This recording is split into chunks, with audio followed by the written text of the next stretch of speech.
Hello, and welcome to today's panel discussion on will the police use of AI, what will it mean for social justice or for justice in Canada? I'd like to welcome you to a continuation of a series of discussions on artificial intelligence and its implications for society that the Center of Free Expression is holding.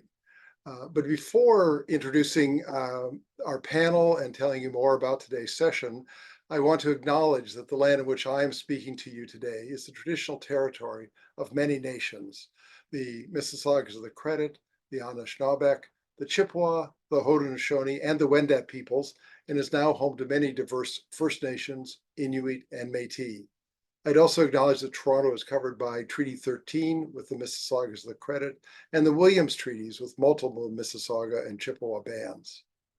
I also, before proceeding, want to acknowledge our co-sponsors for today's panel discussion. They are the Edmonton Public Library, the Master of Public Policy and Digital Society program at McMaster University, the Toronto Public Library, and the Vancouver Public Library. We're having this discussion because AI holds promise for transforming the ability of police to prevent, to investigate, and to solve crimes. It also presents dangers of amplifying discrimination and inequality within society and making the work of police less transparent. We have an impressive panel that will be exploring what AI means for policing and for the public. And what are necessary guidelines and standards and reporting requirements for the procurement and the use of AI in law enforcement. So allow me to introduce this panel to you. The first is Dubi Kanengisser, who is the Executive Director of the Toronto Police Services Board. Dubi advises the board on policy and governance matters, and formerly as a senior advisor to the board, Dubi led the development of the board's groundbreaking policy on the use of artificial intelligence technologies. Welcome, Dubi. Thank you. The second panelist is Thomas Linder. Thomas is the coordinator at Open North. His work includes a focus on AI and data policy for law enforcement, as well as consulting on local government digital strategies and on assessing AI and data governance frameworks. Welcome, Thomas. Thank you. And our third panelist is Kate Robertson. Kate is a lawyer and a senior researcher at Citizen Lab at the Munk School of Global Affairs and Public Policy at the University of Toronto. She has published scholarly articles and research reports on the use of artificial intelligence under criminal law, as well as algorithmic policing technology in Canada's criminal justice system. Welcome, Kate. Thank you. And the moderator for today's panel, as well as this whole series on AI, is Brenda McPhail. Brenda is the Director, Executive Education for the McMaster University's Public Policy and Digital Society program. Welcome, Brenda. Hi, Jim. Thank you. So the format for the audience, the format for today's panel was the panel will have a conversation about these many aspects of AI and policing. And somewhere 45, 50 minutes along, Brenda will turn to the audience for questions. So I'd like to draw the audience's attention. If you look down at the bottom of your screen, you'll see a button that's marked Q&A. So if at any time as you're listening to the conversation, a question forms in your mind that you would like to ask the panel when we turn to the audience part, just write it down as you think of it as the conversation is going on. And Ange Holmes, who's the coordinator of the center, will share the questions with the panel when Brenda turns to the audience for its questions. So please, if you think of questions that you'd like the panel to address, questions you have in your own mind, or questions you think would be useful for everyone to hear the answers to, please jot them down as you think of them, and we'll deal with them as we go on in the program. I think that's all for me. Over to you and the panel. I'm looking forward to your conversation. Thank you, Jim. Welcome, everybody here today. As Jim said, I'm Brenda. I direct the Executive Education program at McMaster's Public Policy program in digital society. And there I help educate policy leaders about the ways digital technologies are changing our world, which is very much the focus of this series. So it's my pleasure and privilege to have been invited to moderate this. Artificial intelligence, if you've seen anything about it in the media, is being touted as a transformational tool that's going to revolutionize the Canadian economy and reach into every sector and aspect of Canadian society. Whether these transformations will be for good or for ill or somewhere in between is a subject hotly contested. But I think it's arguable that it depends on what the tools are and what we want to use them for. And critically, how much thinking we've put in about whether or not they're the right tools for the jobs we want them to do. That means that context matters. The application area for the use of these tools matters. And we need to think concretely and specifically across use cases and sectors to answer those big questions. So in this series, we've talked so far about AI and regulation. We've talked about AI and free expression. Next in the series is going to be AI and war. Today, we're talking about AI tools in policing and public safety. Jim noted that as technology changes, it has the potential to change how criminal investigations are or can be conducted. I think it's important to also note that it changes how crimes can happen. So the use of new investigative technology by law enforcement is both a natural progression. It makes sense that they want to use it, but it also raises public, privacy, and constitutional concerns. The other little qualifier that I want to put out there before we start asking questions of our panelists and open our discussion is that AI, of course, isn't a single technology. I say some version of this at the beginning of all these talks, but it's important when we're talking about AI or artificial intelligence to be really clear that it's not a single thing. It's a field of study. It's a name that we carelessly apply, although conveniently apply, to a whole range of technologies that are algorithmically driven. And you can think about algorithm as a shortcut as a kind of code, instructions for a program or a process. So AI encompasses concepts like generative AI, things like ChatGPT that I'm sure you've all heard about, and more broadly and relevantly for today's discussion, machine learning, where programs are designed to learn and make predictions or decisions. And machine learning applications are used for purposes as diverse as reading the patterns of pixels in an X-ray, where the questions most likely we'd ask are, is it accurate? But they also range to making consequential decisions about a human's likelihood of committing a crime.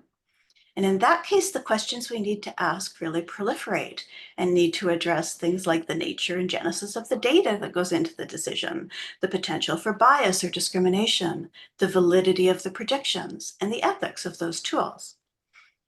So this is a conversation where all of those topics and more are going to come out as we proceed.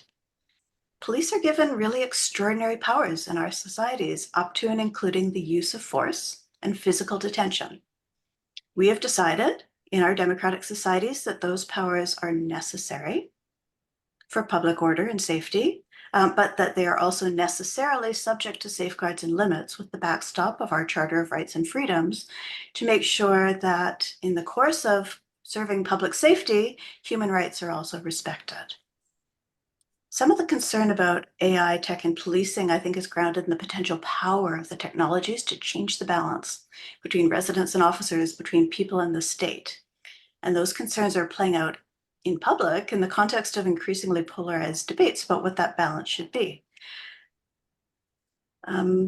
So today we're going to talk about the tech and the potential and the risks and the regulatory gaps with these three people who have all, in their different roles that encompass police oversight, civil society, and law, thought about these technologies, thought about if and how they should be used, thought about the guardrails that we need and the kind of factors that we as a society need to consider if we want to leverage new tools for public safety.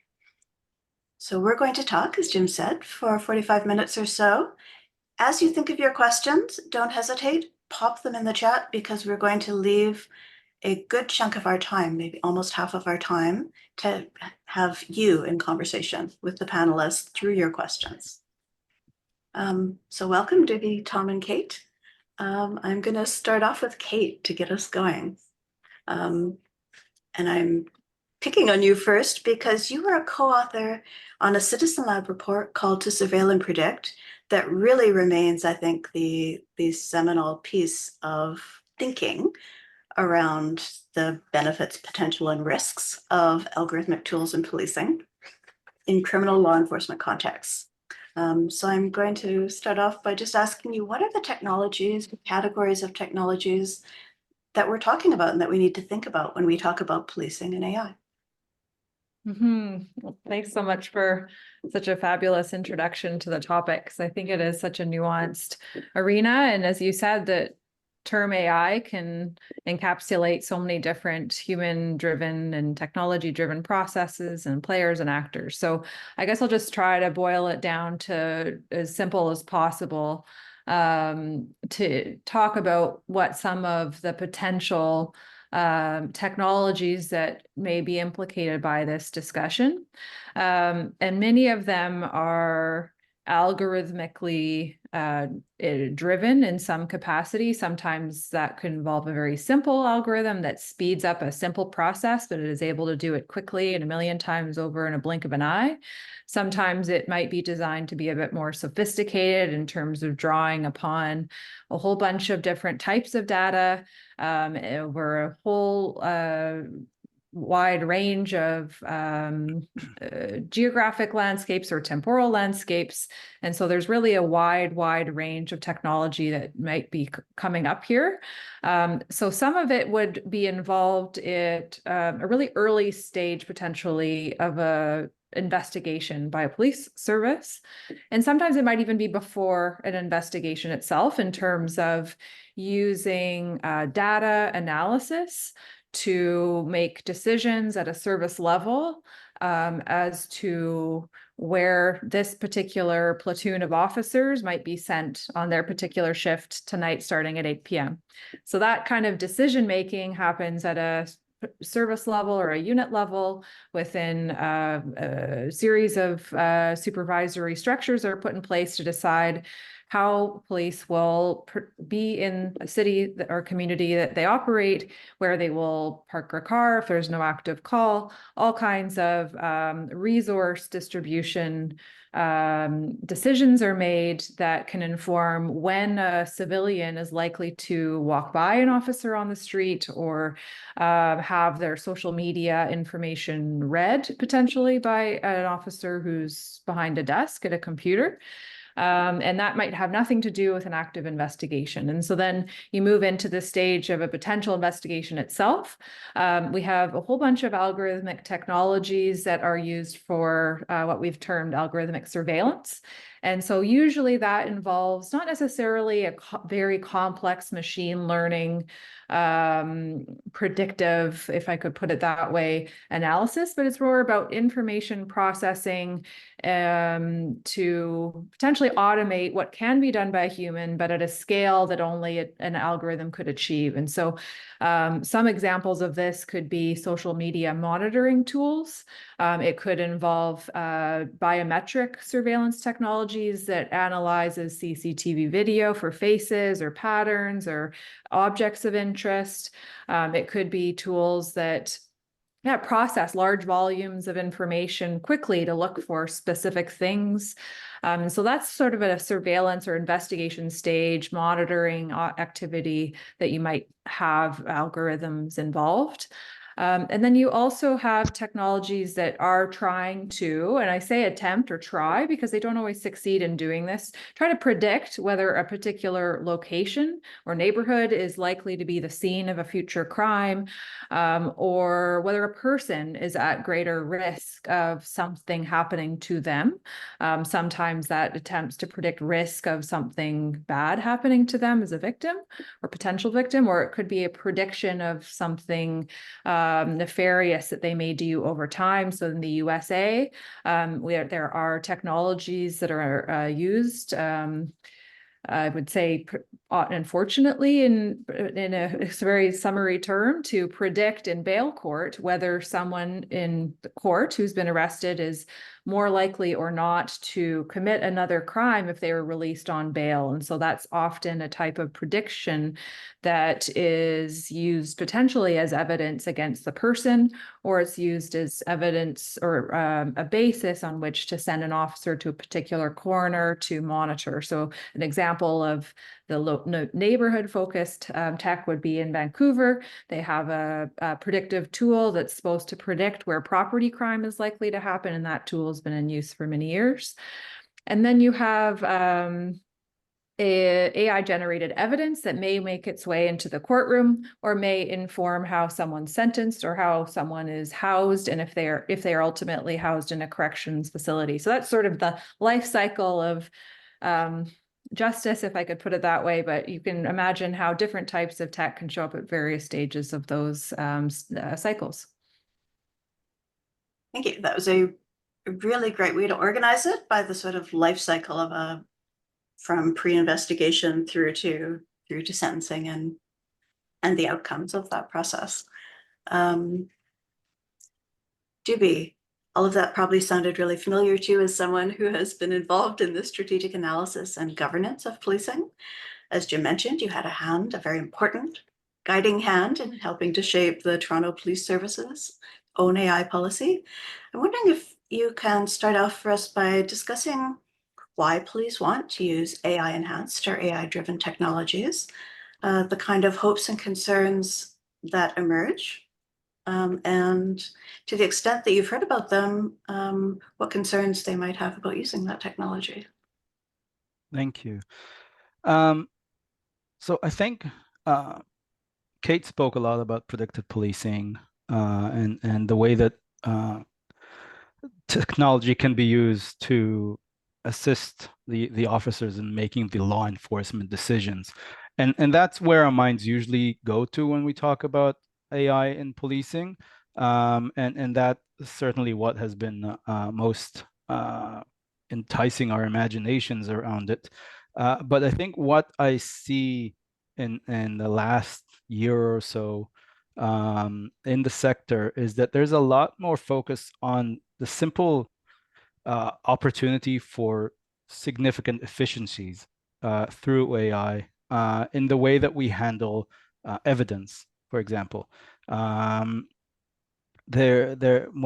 a service has to prepare a disclosure, when there are transcriptions to be made, the amount of digital data that is collected by the Toronto Police Service and by every other service in Canada and probably around the world now is exponentially growing every single year, and it's now at a position. We're now in a position where we can't really look at everything that we have, and that means we're missing things that could be easy to use, and it means that we're late on submitting disclosure. It means that we're missing out on opportunities simply because we can't deal with the scale of it. Even at something as simple as supervision and training, our body-worn camera policy requires our supervisors to take a look at a sample of the footage from each of their officers. That sample will necessarily be very small.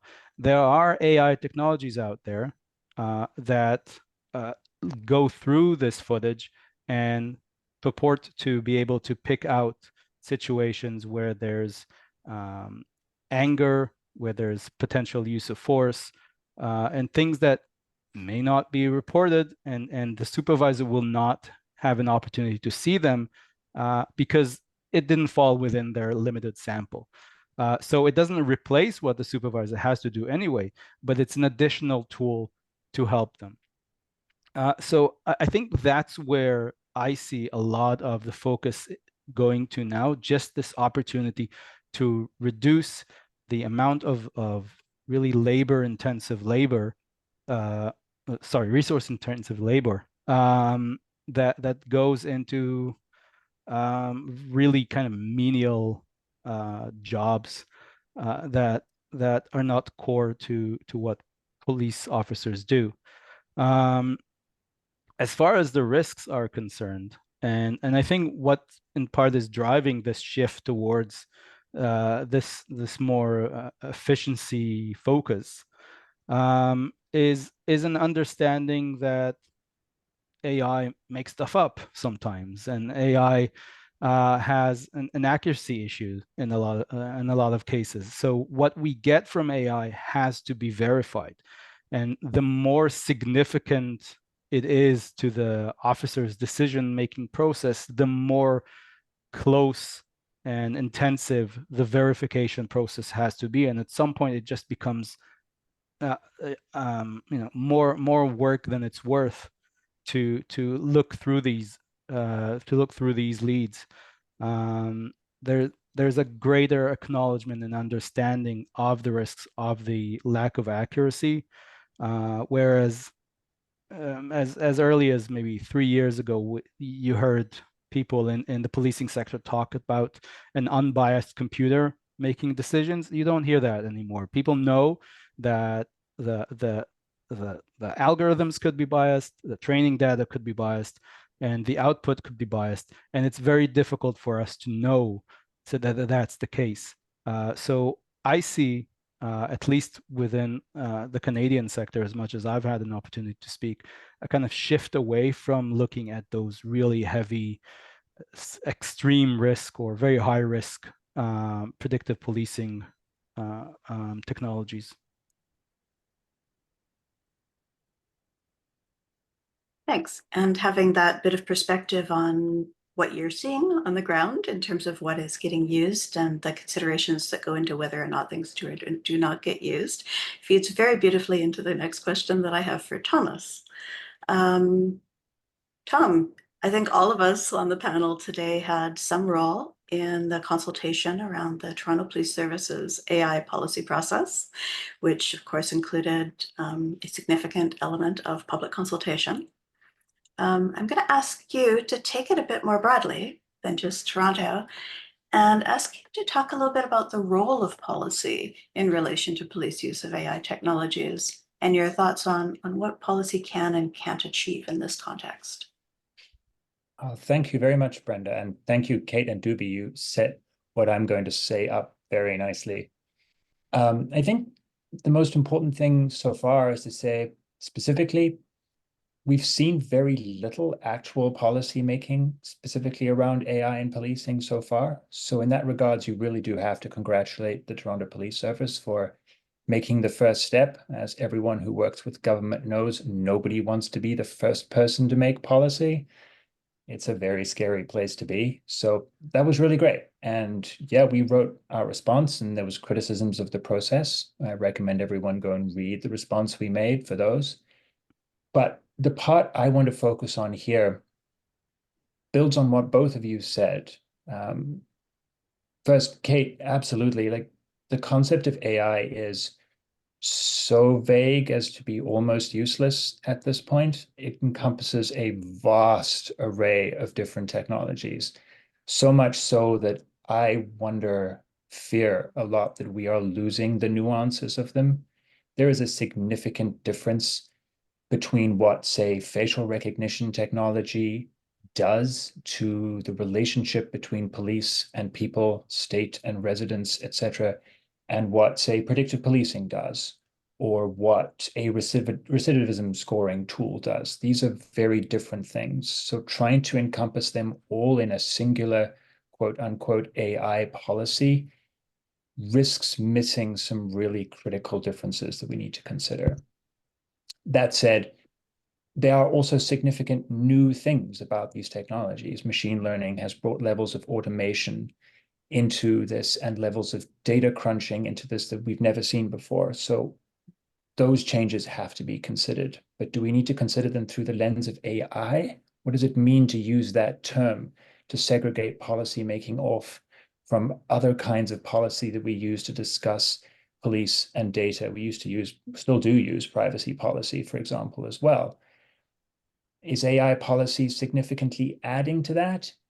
it's worth a conversation. I think it is, but it's worth a conversation. On the other hand, though, because of that, I also think it's too narrow. So when we write AI policy, we write policy about these tools with definitions, calling them, say, automated decision-making tools or algorithmic policing technologies, as you did, Kate, in your excellent work. And I think that leaves out what I would think of as really important systemically adjacent tools that get used.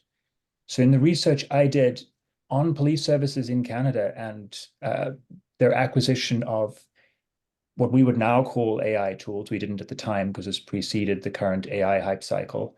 We called them big data tools back then. What we found was that, yes, these tools are being acquired, but so are a whole host of other tools that function as support tools or are being integrated into them. I'm going to get into some of the details of those because the details really do matter, and it's key. But before I do that, it's interesting to note that in trying to make policy specifically about AI, what happened, for example, with the Toronto Police Services policy is that in the latest amendment, they dropped one line saying that it has to apply to all new tools that would require a privacy impact assessment. Now, the reason they did that makes sense within the narrow context of a definition of AI, right? Because suddenly they found that they were assessing a whole bunch of tools that are not AI tools. Fine. That's a reasonable argument to make about a policy written about AI. But what are all these other tools?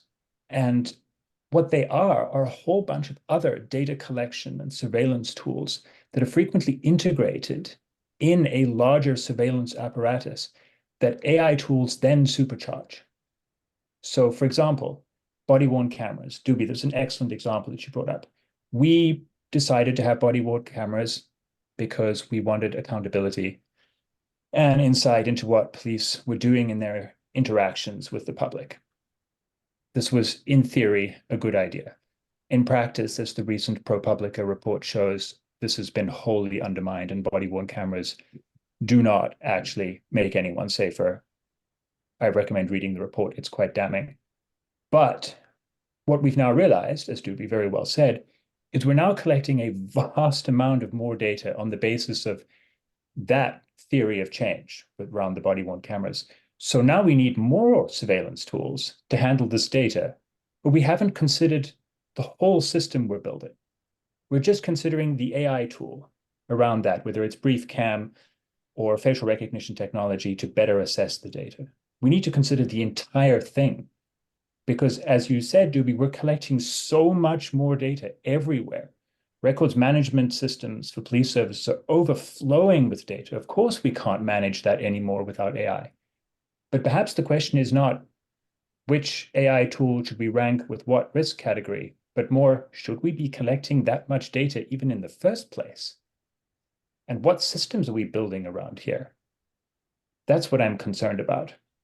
So yes, when it comes to policy making around AI, of course, AI tools are going through a third, fourth renaissance at this point. And they're definitely bringing new capacities, new capabilities into all sorts of places, and we need to talk about that. But we can't just talk about them in the narrow confines of this somehow separate individual tool and then ignore all the other things that are being built in and around, through, and because of these AI tools. That's where policymaking really needs to get into. And that's where we need to have a bigger public conversation. Nothing like widening the scope of the conversation, but I think in a really helpful way, because we all know, I mean, to people who it's a cliche that to people who have a hammer in their hand, a lot of things look like nails. So the question of whether or not the kinds of tools that we're thinking about as innovative and new and essential open up the possibility of changing the way that we work or think about the way that we work in new and exciting ways. Which I'm going to toss over in a particular way to Dubi, because I often think that police forces and boards must feel as though they sit perpetually between a rock and a hard place. You'll always have some members of the public asking why their force isn't using every single new hot technology that they've heard about on the news to get tough on crime. And then there's going to be critics who are asking, why do you need it? What are the use cases? Where does it sit in the universe of technologies that you use?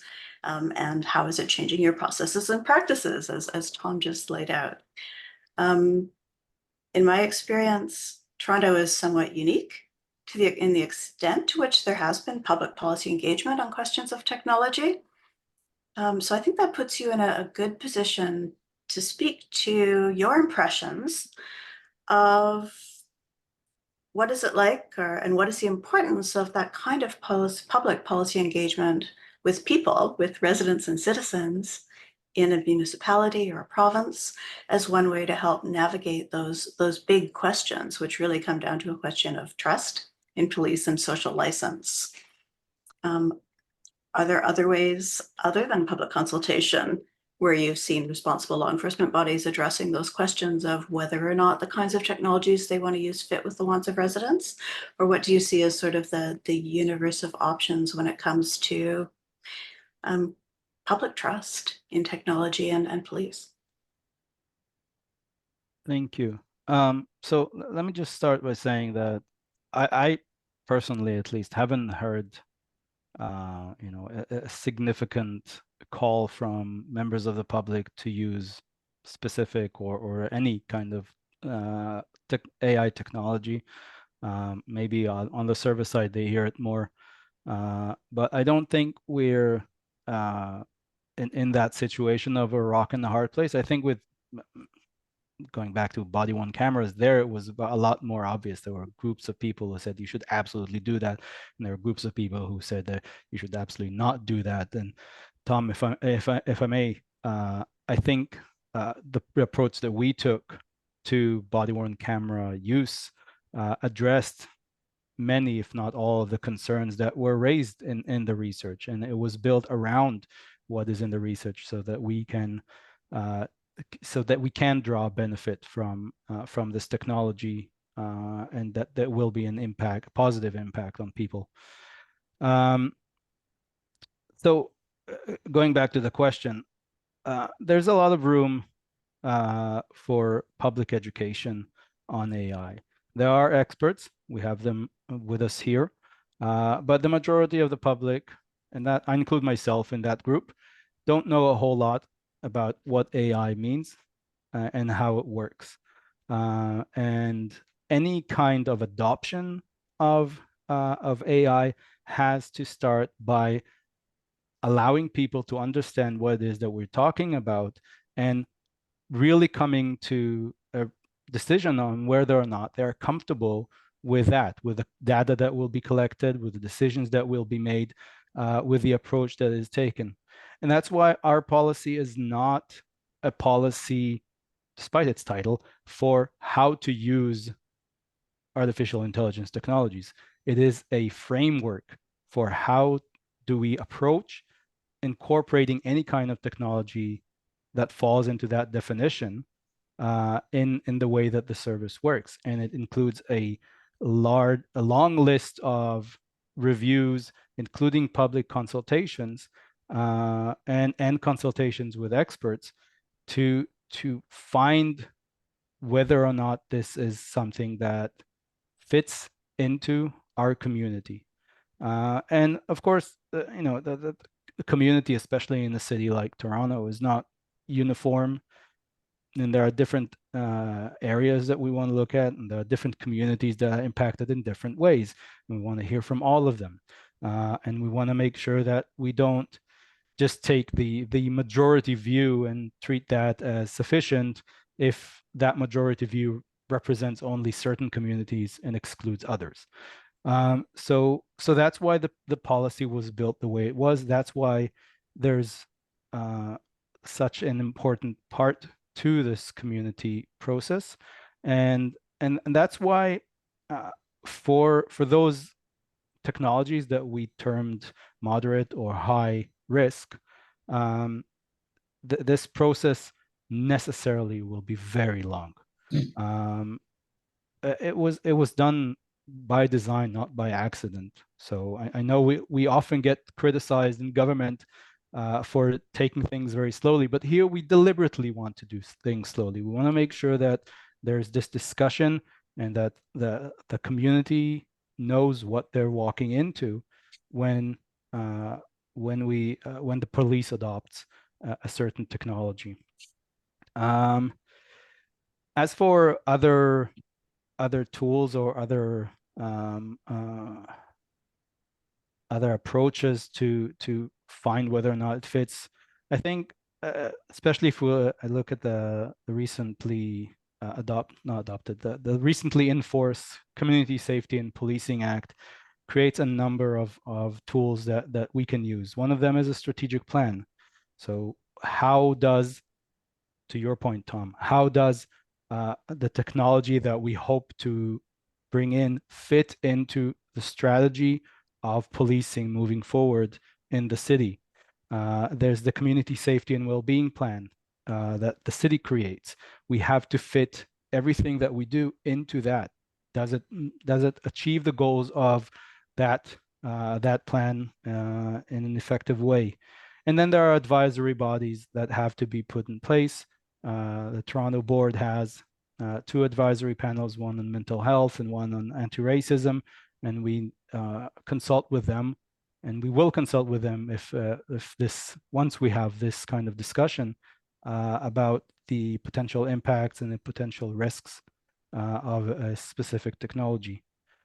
There's always a need for a kind of devil's advocate. It's very easy to look at the benefits of something that we're considering and ignoring the risks. There's also always, it's also from the other side, very easy to just look at all the risks and then say we can't do anything. And there have been some calls for a complete moratorium on any kind of AI. And these are calls that I think are misguided. I don't agree with them. And I think there is an opportunity to utilize this technology in a way that is responsible, that caters to the needs of the community, and actually addresses these needs without creating risks and harm. The discussion so far has been really interesting as I've been listening to it. Both of you have contributed, and I think it raises just a whole bunch, like really a labyrinth of sort of cultural, legal, political dynamics that are at play here that are really quite thorny, I think. And I think that one of the tensions that I bring a perspective as someone who is in criminal law and have a legal training. So some of these dynamics that I think are very much socio-legal are also very legal, in the sense that one of the trends that I would say that's really even informing some of how this discussion is unfolded is that so many layers of what Canada's governance structure looks like surrounding police services are really entrenched in a 20th century idea of what policing looks like.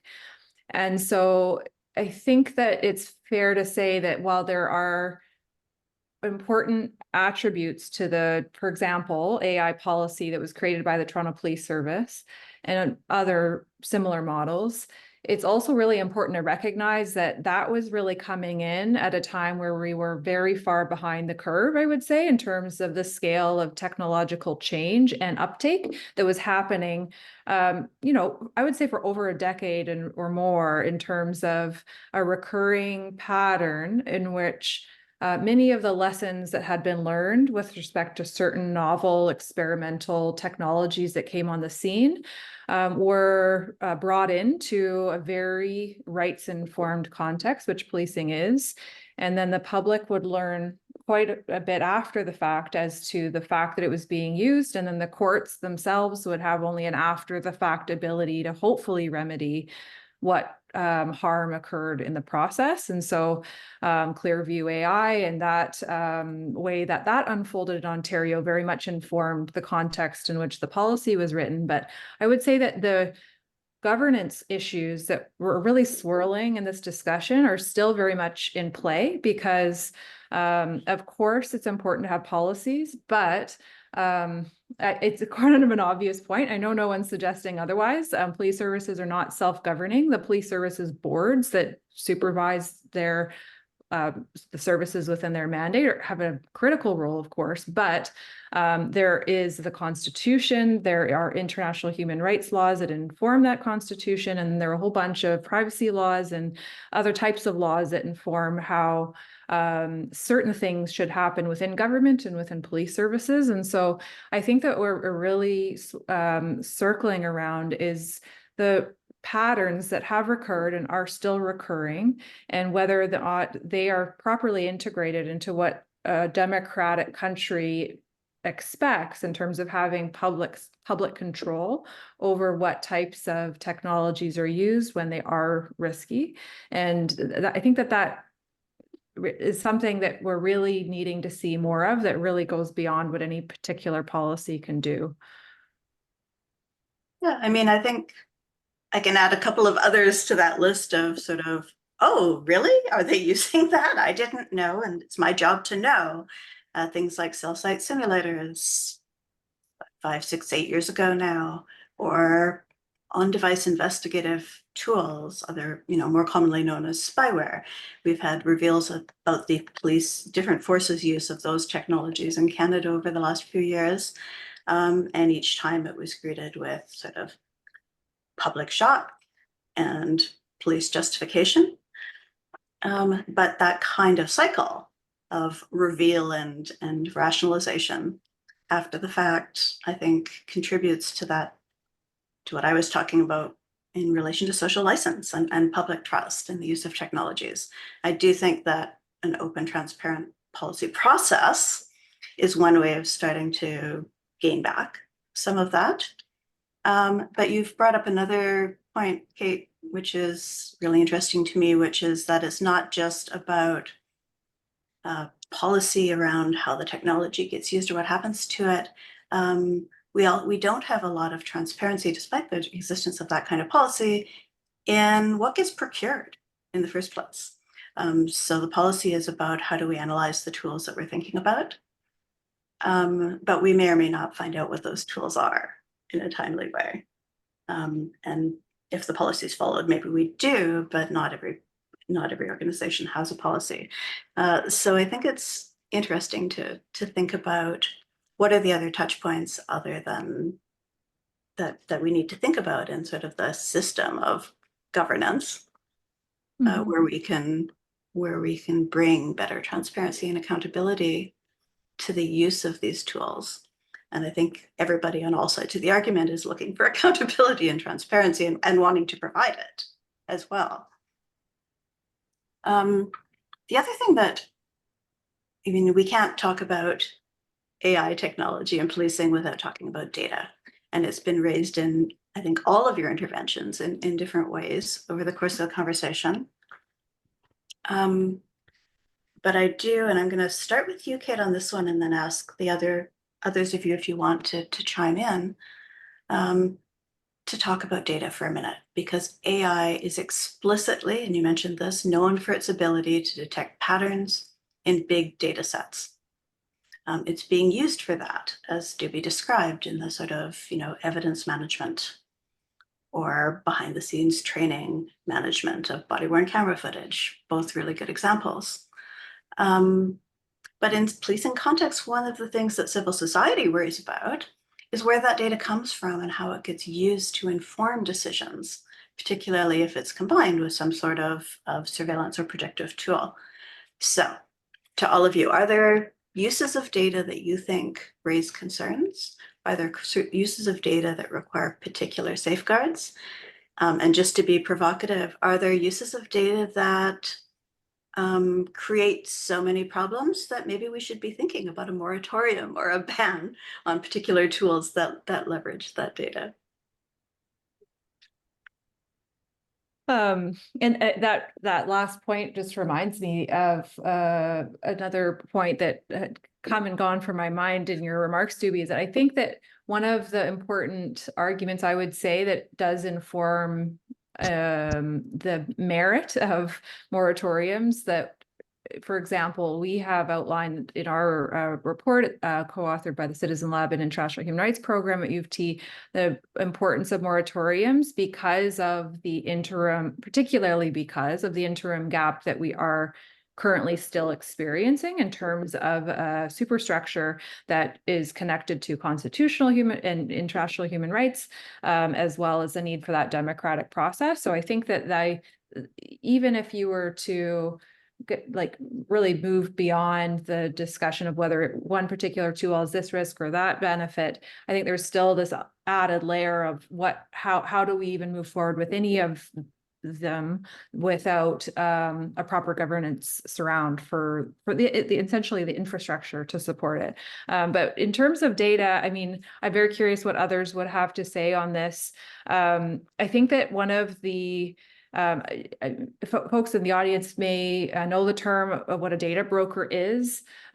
We all have the experience of browsing online, whether you're online shopping or anything like that, using social media, and all of a sudden having the sort of creepy crawlers that are following what you're doing, and they're seeing what you're interested in, and you can tell it has this uncanny ability to sense what mood you're in, or you hear these wild stories of how data broker analytics tools can tell if someone's pregnant before they're even pregnant.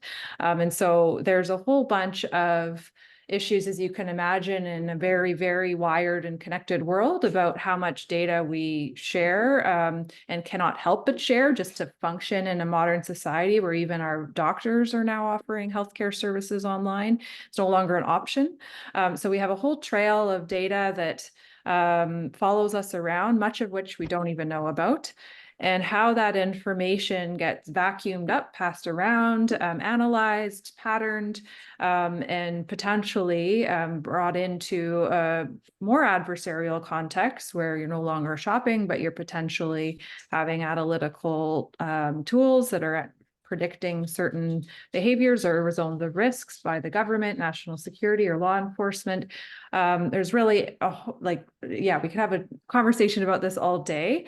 But I think that the really big elephant in the room that Canada experiences is that we have a very different privacy structure that surrounds our data.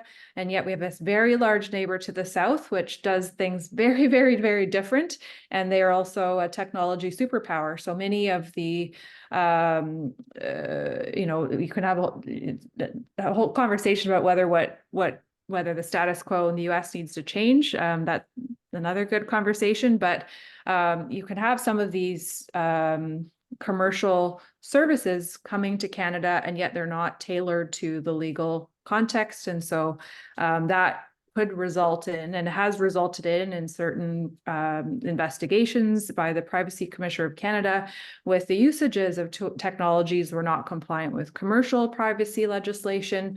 And you can imagine if a court was to consider the issue from a constitutional perspective, which they often don't have the opportunity to do, they would have concurrent, if not deeper, concerns about some of those data broker sets.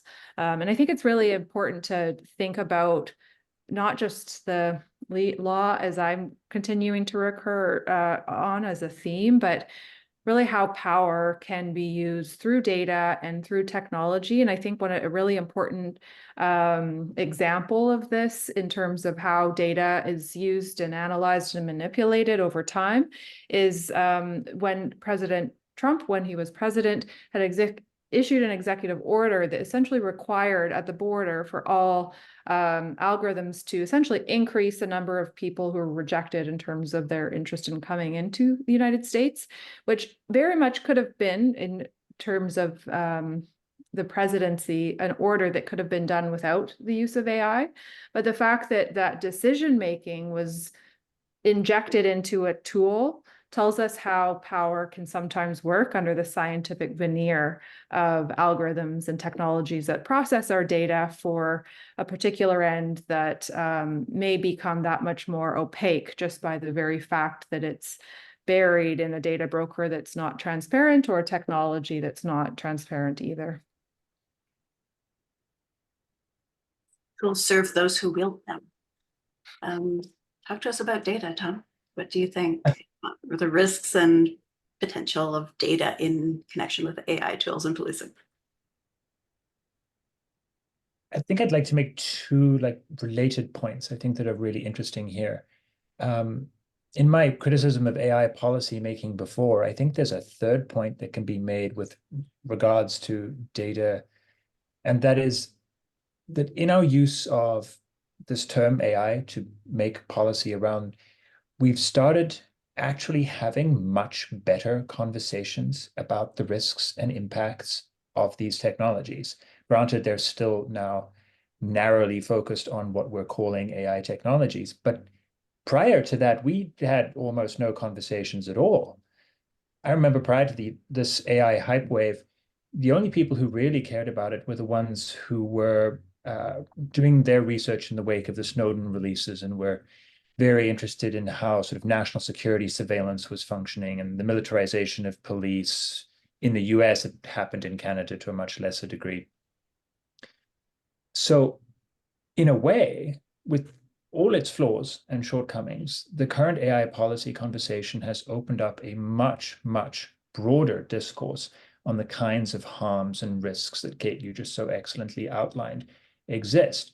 So when we're talking about them, these risks and harms apply in many cases almost equally to a vast range of other technologies that we wouldn't call AI. So with a little creativity, it's not hard to expand this conversation and start applying similar terms that we use in the AI debate, like reliability, trust, transparency, traceability, etc. All of those good AI governance terms to a vast range of other things, and basically anything that uses data in any way. So I'm optimistic, I think, that this currently overly narrow conversation around AI could be used to have a much broader conversation about the very role that data plays as a medium of power between capital and people, between the state and people, between capital and the state. And I think we can do that. I think we have the opportunity to have this conversation here and now. And then specifically with regards to data and people and power, there's a new category that's being brought up that sociologists have talked about for decades, but is now only slowly starting to make its way into conversations around data and power and people and privacy. And that's the effect on groups beyond individual identities. So our entire privacy policy in Canada and pretty much everywhere in the world revolves around personally identifiable information. Is this data specifically about an individual? Does it identify something that is personal about them? Can it be used to identify something that is personal about them? Now, there's a huge list of this data, but there's a much, much bigger list that isn't personally identifiable information. And one of the remarkable, scary powers of AI is that it has turned all this data that previously was not identifiable into data that is either re-identifiable, because by crunching the correlations in major data sets, it turns out it's actually shockingly easy to re-identify data, or to have influences, impacts upon groups of people, not on an individual level, but on a group level, on a demographic or a socioeconomic level, that would go unrecognized, unseen by the current regulatory frameworks, because it does not in any way intersect with personal identifiable information. So I think it's possible to use this current conversation about AI to have much better, more informed conversations about data and power. And that's really where we're at. That's what we're actually talking about. Policy, with all its regulatory, abstract governance terms that sound technocratic and detailed and nice, is important. But really what those terms all point towards are our concerns with power and control and justice and the societal structure that is created out of this intersection. And I think we're in a good opportunity and a good place to do that, have that conversation. Anything to add, Dubi? I'm just I'm listening to you, Tom, and I'm wondering, as somebody who comes from not from policing, I worked with the Ministry of Health previously. We always talk about evidence-based decision making. Evidence-based means based on data, and that data has to be analyzed with statistical methods which are more or less sophisticated. And AI is just a very sophisticated and a little bit more obscure statistical method. But when you say that any kind of data is necessarily a power to be used, and I'm sorry if I'm mangling the terminology a little bit. How do we, and we're, I'm way out of the area of AI now. How do we have evidence-based decision making if a government which collects data is immediately accused of, abusing power? Oh, that's a very good question. It's a little sleight of hand. All we need to do is have a conversation about a democratic conversation about what data is collected and who gets to use it for what ends. Nobody is saying you can't collect data, and certainly nobody is saying we shouldn't use data to make decisions. The alternative, making decisions without data, is obviously much worse. We've done that for thousands of years. It wasn't great. But having undemocratic, non-transparent data collection, which is then used to make decisions that the public is not aware of. Remember Health Canada collecting mobility data during the lockdown without asking anyone, without telling anyone, and then it all came out. And I'm not necessarily against them doing that. I just wanted to be consulted, just wanted to be asked. And there are any number of great democratic structures that can be used for public deliberation about what we collect and what we don't. Canada, I think, is a really interesting place because it's not the US. What, 1/10 of the population? So being a bit more direct democratic is not that hard. I lived in Switzerland for 15 years. Direct democracy has many flaws, but it does enable a much better conversation, and it is applicable in many realms. Citizen assemblies, for example, have been trialed and tested in a great many different fora on different subjects. Why don't we have a few of those around what data we want to collect and how we want it to be used? Just a question of democracy and having a conversation. Nobody's saying no data. We're just saying, as a public that wants to be governed through trust and consent, well, if you want trust and consent, you need participation. Let's stop there. But Yeah. in the context, sorry, go ahead. No, go ahead. In the context of policing, inevitably, some of the data that will be collected, some of the information that will be collected clandestinely, because police are not working with people who want them to work with them most of the time. So there's definitely needs to be the broad discussion, and that's what the policy is about to a large extent. And it limits the kinds of data that can be used, and any kind of use of data that will inevitably result in mass surveillance is automatically off the table. Any kind of technology that uses the service's own data, which we know might be biased, is automatically considered a moderate risk, at least, so that we can have that tracking. But that those conversations have to, at some point, at some level, be a little bit theoretical and a little bit high level. Because if we tell the people that we are after, the people who are carrying out criminal activities, exactly how we're coming after them, then we won't be able to catch them. And I think, to the question of the democratic principles that were placed in policing, we as a society decided and agreed that there is a need for that there are people who might choose to abuse the freedoms that they have to harm others, and we want to have the ability to prevent that, or at the very least to catch them afterwards and bring them to justice. And we can't do that if we don't have access to tools. Absolutely. What?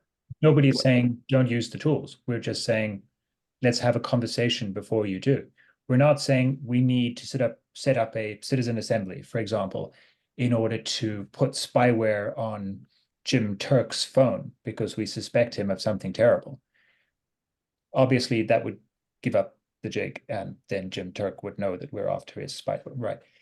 We want to have a slightly more abstract conversation about whether the police should be allowed to use spyware on phones. Jim Turk is not alerted. If we say yes, then you can go ahead and use it. If we say no, then you can't. That sounds perfectly democratic without undermining any police capability to do their work.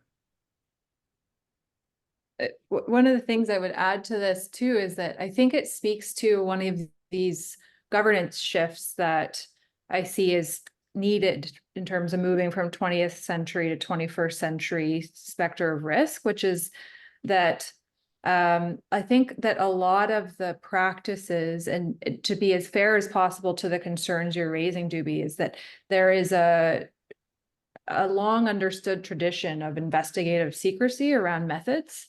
And yet there are also rules about what to do when an investigation that is secret is impacting privacy and potentially impacting other human rights. And so one of the most troubling, I think, dichotomies of the present status quo potentially, I'm not trying to raise a particularized allegation here, but as a general theme in terms of the patterns, is that there are techniques that are happening or appear to be happening or potentially happening, because I don't know about them, that involve the use of data, and that after the fact, there's been an articulation of a legal position that that technique did not impact privacy because it was out and open. It was collecting publicly available information, for example, and that therefore none of the privacy safeguards that our system has in place were obtained by way of authority, supervision, ex post facto review, because it doesn't intrude into a reasonable expectation of privacy. And yet there are also assertions that that type of method has to be concealed. I think that may be the argument. And that's because it's a method. If you go to the original idea of what investigative secrecy it's about, it's to protect a method that the public wouldn't expect or understand or be able to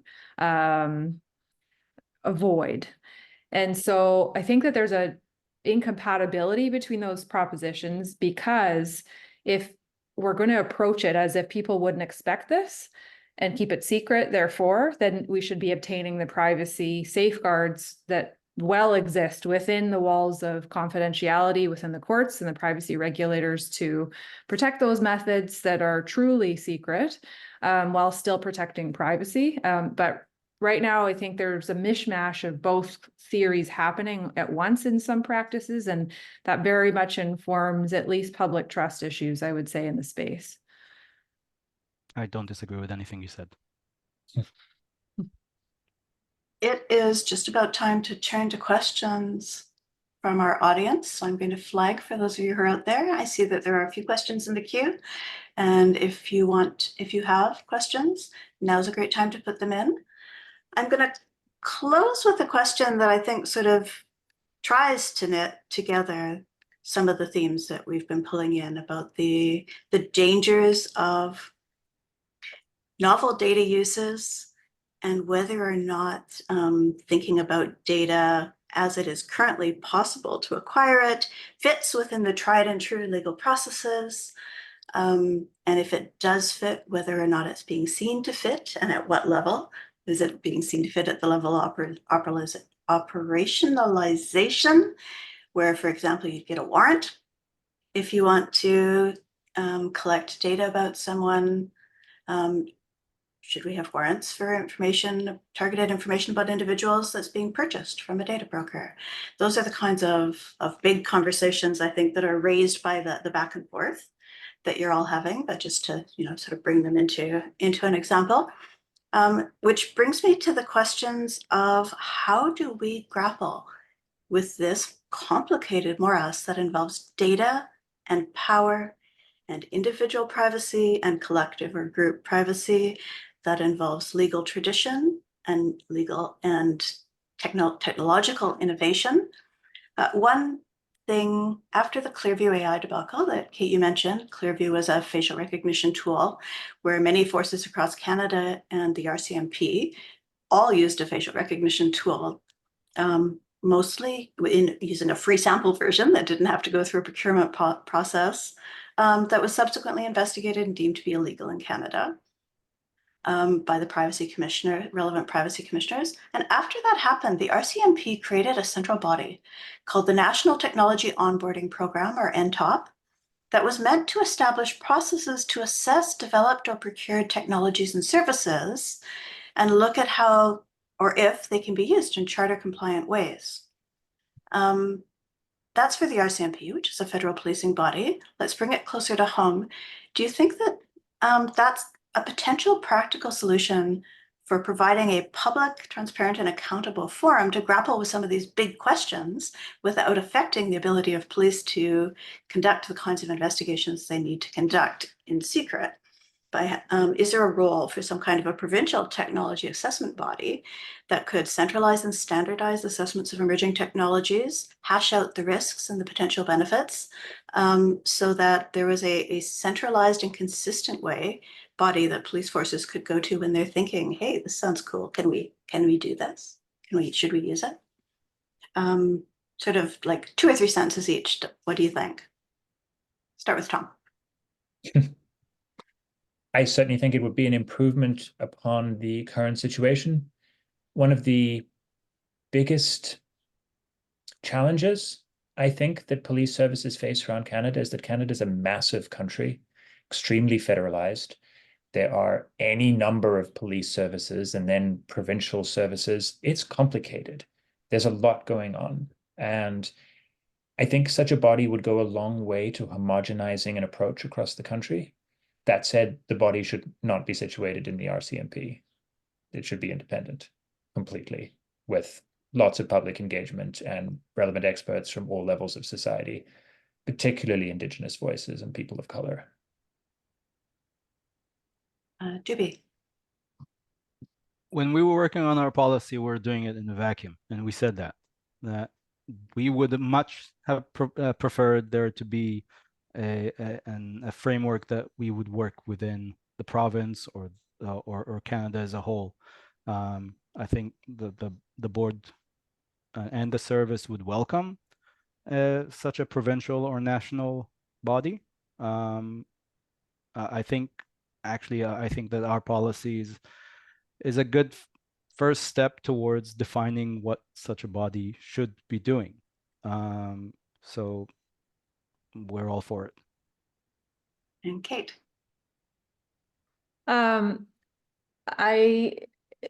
I'll plug again my report, because this is an issue we dove into and looked at the labyrinthian rules in Canada's complex federal structure to think about who should do what. And the answer is that multiple people should be doing multiple things, or multiple levels of government and institutions. That a provincial level ministerial directives were an important piece of that matrix. So having independent and provincially mandated steps being required seem to be a very important piece of the puzzle.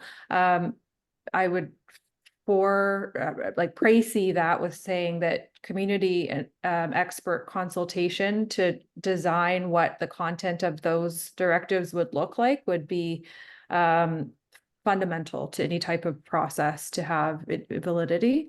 But I think that one of the most important things that institutionally we need to grapple with is a question that I think that many players in this arena will struggle to grapple with, which is something that Dubi mentioned, which is the idea of police data and what to do with that data or not to do with that data.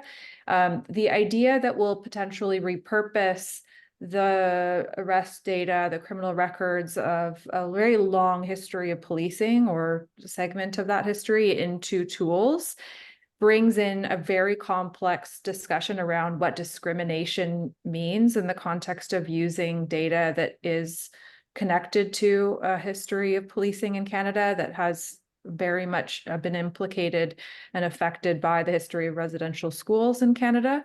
And so among other systemic issues, including racism at a societal and institutional level. But I think that that's,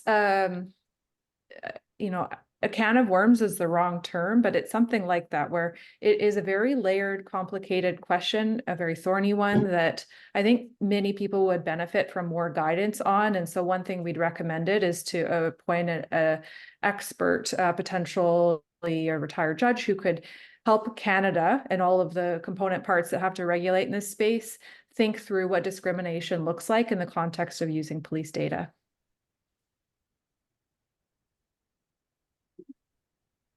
Thinking about data as part of the technologies brings us to I think a good summation of the entire conversation. And on that note, Ange, do we have questions from the audience? Yeah, we do.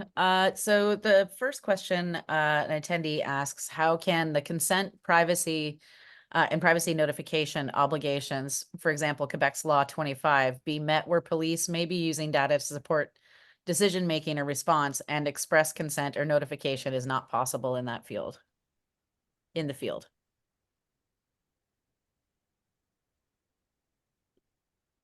A specific legal kind of question. Anyone competent to take that on? Yes, I think you could answer the question potentially differently now versus fast forward 3 years when maybe we have different privacy laws. This is an area that I would put into the sort of bundle of problems that I've generally described as the 20th century oriented governance structure that we have, which is that in many, it's complicated to answer because every service is potentially governed by different privacy laws in different provinces and territories. So there's no one size fits all. But I think what I would say is a systemic weakness in this space is that some of the core data protection rights that come from privacy legislation have been, let's call it, difficult to realize or make most meaningful in the context of policing. And that's in part because there's quite a few rules that have historically said this, except for law enforcement purposes, for example. And so hopefully we'll see some reform to modernize privacy legislation with particular attention to the policing context, because there are many contexts in which certain data, like notification, accuracy, correction, access rights have been essentially designed at police service level policies. And so sometimes provinces have stepped in, sometimes they haven't, but it's a little bit idiosyncratic, I would say, if I could put it gently. And then, for example, we had an EU Court of Justice that actually found that a treaty between the EU and Canada, for example, is invalid because of predictive policing technology used by the Canada Border Services Agency had lacked many of those important data protection features, such as notification rights and accuracy rights and correction rights and all of those wonderful things. So I hope that answers the question to the best I can. What's next, Ange? Okay, the next question, an attendee says, I'm interested in the, quote, pedigree of evidence. Currently, many justice teams use digital disclosure. How do you see the artifacts, quote, of disclosure being trusted or validated from both the genesis of accused and police services? This might be do you want to take that, Dubi? It looks like you're about to say something. I'm not. Okay, okay. Not enough well versed in this. Yeah, so I would say that there is certainly context in which in Canada and elsewhere we're having algorithms influence evidence that's come to court. In Canada in particular, the extent to which that has been the subject of robust judicial treatment, not the case. It's still at a very nascent stage in terms of what judges have said, in terms of what the courts expect in terms of AI influenced evidence.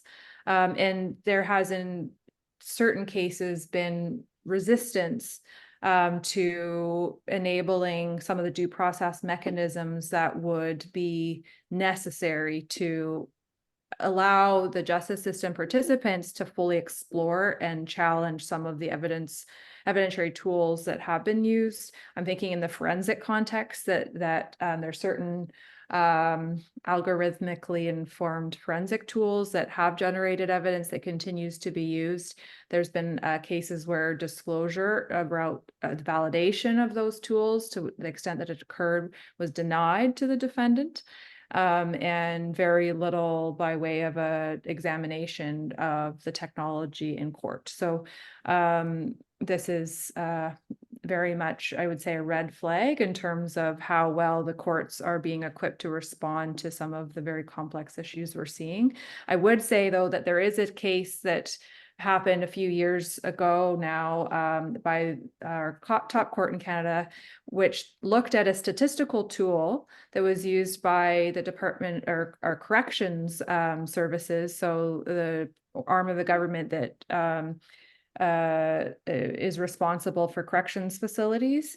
And it's not it wasn't an algorithmic tool, but if you kind of imagine information processing tools on a spectrum of complexity, it would be somewhere very close to being algorithmic in terms of it's a statistical information analysis tool to try to generate information that would inform the decision making around the treatment of a particular offender. And the court had said that in that case, the Corrections Canada had failed to exercise its duty to ensure that the tool was accurate in the context of Indigenous offenders, despite knowing that there were concerns and the feasibility of research processes to validate or potentially not validate those tools. So that's essentially the lay of the land in Canada at the moment. Next question, please, Ange. Okay, the next question is from Danielle, and it's for Tom. And Danielle asks, Tom, with so much data now easily available, how do you think it might be possible to limit what police services collect?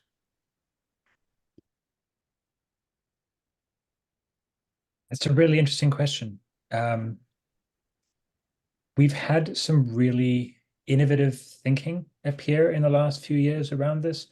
And again, inspired by these growing conversations around AI. So one of the first things we started seeing in AI governance development ideas was the idea of an AI tool inventory, that all governments, all units should have a list of the tools that they use. This is an excellent idea and it's become largely best practice. And I believe the Toronto Police has released their own list too, which is excellent and to be lauded. We could do the same thing with data.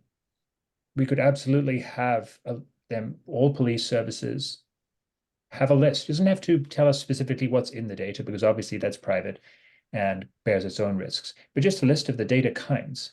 And with that kind of information, we can then have an honest public conversation about what's being collected and why, what is needed, why is it needed, what for? And then if we're really doing evidence-driven decision-making, then we can have an evidence-driven conversation about how effective these data sets are in the conduct of various policing activities. I don't understand why we can't have that. It doesn't undermine police effectivity. There's no real secrecy around it. Every other government branch has to disclose the data it collects, particularly when it's around private, so personally identifiable information. Personal information banks are a legal obligation. So I'm not really sure why the police should get a free pass on that kind of transparency. And I think it would open up a space to much greater trust and public, not just public awareness, but public literacy on what is being done with what kinds of reasons, and enable a data-based, data-driven conversation about the effectivity of these procedures and processes. That would be a great place to start.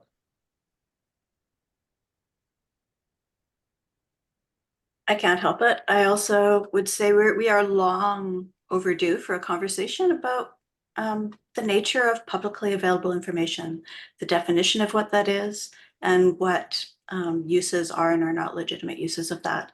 We see that coming up in national security conversations back in Bill C-59, 51 and 59 days, when what was considered public for use by national security forces was being defined. It comes up again with Bill C-27, the new private sector privacy law bill, which also includes a new Artificial Intelligence Data Act, where I think arguably in C-27, the restrictions around what is publicly available run the risk of being loosened. And we're not, and yet at the same time, we have jurisprudence from our Supreme Court that says people don't lose their right to privacy when they walk out their front door. Their expectations lessen but are not eliminated. And in the same way, they don't lose all reasonable expectations of privacy when they go online to live their lives. So we're past due a sort of social grappling with what it means that we create data about ourselves in the process of living. And what should that get to be used for, and what are the guardrails and safeguards when it can be, we decide it can be used, to make sure that it's used in ways that we think are fair and reasonable. Sorry, hobby horse off. Next question, please, Ange. Yeah, the next question. So the attendee is given a paragraph of context, and then there's a question. So I'm going to read the context first, and then I'll come to the question after that. So the context is, they say, in an issue of critical inquiry, Halperin et al. Argue that data no longer can be merely understood as big data or in terms of surveillance to describe the contemporary situation. Our use of data perhaps can no longer be conceived primarily within the neoliberal understanding of privacy, or even the more critical concept of surveillance capitalism used by Shoshana Zuboff. Halperin et al. Argue that data is now best understood as surplus data, as the structural material condition of capital. As such, data no longer has a merely descriptive function. Much like Marx's concept of surplus labor, data is now reassembled and recombined to produce new truths, patterns, and social relations from within the system. This understanding of data has considerable implications for our understanding of the public sphere, governmentality, and of course, the field of public policy. And then their question is it not more helpful to think about terms such as privacy, surveillance, transparency, etc., within the context of surplus data as against the opposite? That's the kind of question a student of public policy asks. Anybody want to take that on? Sure, why not? I love it. It's great. The political economy of data is obviously massively important. And we haven't talked about it here because we framed this conversation in terms of rights and governance. But data isn't just descriptive. It's not a purely epistemic layer. It's also a capital layer. It has value, actual value that can be monetized or used to produce all sorts of other values that we frequently don't consider, but are also there. Everything from public health to civic engagement, etc. These are all values that can be produced with or without data. So yes, it's absolutely crucial that we think about data that way, because when we think about it that way, then we can start asking questions about who gets to decide what data is created, who gets to decide how it's used, what values are created, which comes down to the fundamental structure of how we want to think about a society. How do we want to form this? Data is immensely valuable. That's why I would never argue that we say no to creating data, because everything is a potential maybe risk. There's also immense beneficial value there. And we need to think about it in those terms. Currently, we're stuck in a very kind of capital-driven exploitative nature about data, where it gets taken and then used. But that can be changed. Why not have public data? Why not have publicly owned data? There's all sorts of variants out there of data trusts and data commons be used to create value that will be beneficial to everyone rather than simply in a punitive or extractive sense. Absolutely. I think just I completely agree with you, Tom, and with the implicit premise of the question, or explicit premise of the question. If I were to bring in the sort of lawyerly way to integrate that into this 21st century governance problem, it's that I think that that's one of the tensions that really needs to be better baked into the norms, and therefore the specific rules that shape how, so at the end of the day, we do need a clear set of rules that can be followed, that publicly available information is a very socially constructed notion, and that there was a time where, you know, for example, in the physical world, we came to have very strong norms around what you cannot do with physical space. If you know you're walking up the beach and everybody's gone swimming and they've left their stuff on the blanket, is that fair for the taking? Is it publicly available? No one would suggest the case. And so in terms of the point that you raised, Brenda, in terms of this being a conversation that needs to happen, as well as this wonderful question and discussion, I think it's really important to ultimately give guidance back to the services who have to operate within their mandates, but with a clear set of rules that shape how they can do their work and do it effectively, but in a rights respecting way. And I think one of those very much is having a normative discussion, as we're having, about how publicly available information should be conceived of, and what types of protections that need to be attached to it. And I think all of those, the playbook for that is very much available in terms of how we have done things historically, but I do think it needs to bring in a democratic process in a more meaningful way than it ever has, in the sense that, for example, involving the courts in terms of judicial oversight, that's an important, like I would say, like sort of a hallmark of privacy rights in the criminal context. But for example, we've had human rights commissioners around at the UN level have talked about how all levels of government need to be involved in oversight, can't just be the courts anymore. So we're really needing to build out that entire framework in a more robust way. Thanks. I apologize to the audience. I can see that there are more questions, but we are at 5:28, and I also want to be respectful of your time this evening. Thank you very much to Tom, Kate, and Dubi for this really interesting conversation that could go on much longer. Clearly, this is not the first time that we as a society have been faced with a new category of technology that brings with that new risks and new potential. But precisely because of that huge range of technologies that we've talked about today and the huge range of concerns that we have, we desperately need to be having this kind of conversation in a whole bunch of different places with a whole bunch of different stakeholders as we struggle with all of the themes that you've brought into our talk today. How do we use technologies in policing, for public safety, in ways that genuinely help to support the goal of keeping us safe, but at the same time respect fundamental rights and freedoms. So thank you so much for being such great participants in this conversation. Thank you to those of you who listened, and Jim, over to you for a final word. I just want to thank the four of you for a really engaging, thoughtful discussion. I have loads of notes and things I'm looking forward to pursuing. So thank you all very much, and thank you to the audience for your questions. And we are sorry we weren't able to get to all of them. I'd like to let the audience know that a video of today's, or copy of today's conversation will be posted on the Center for Free Expression website tomorrow morning, along with a list of resources of additional things you could read if you got interested in some of the questions that you heard. And we'll ask the panelists to include some material they made reference to, so that you can follow up on that if you wish.